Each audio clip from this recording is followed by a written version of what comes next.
Hello everybody. In this video, we'll look at a new way to analyze damage on aircraft, the manual method.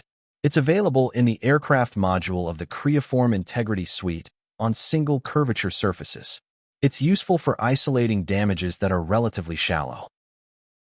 So, let's jump into our session here.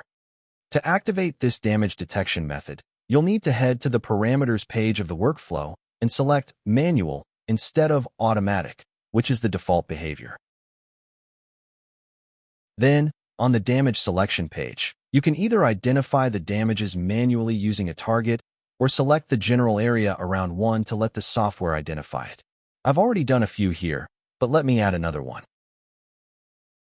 There. The upgraded lighting in the 3D scene makes it easier to see some of these shallow damages. Once the analysis finishes, we obtain a color map with all the identified damages listed in order. By clicking on one, we get more information, including the A to W ratio and the deepest point.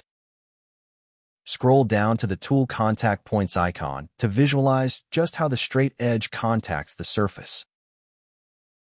Thanks for watching. We hope you enjoyed this video. Feel free to browse our channel for more useful tutorials.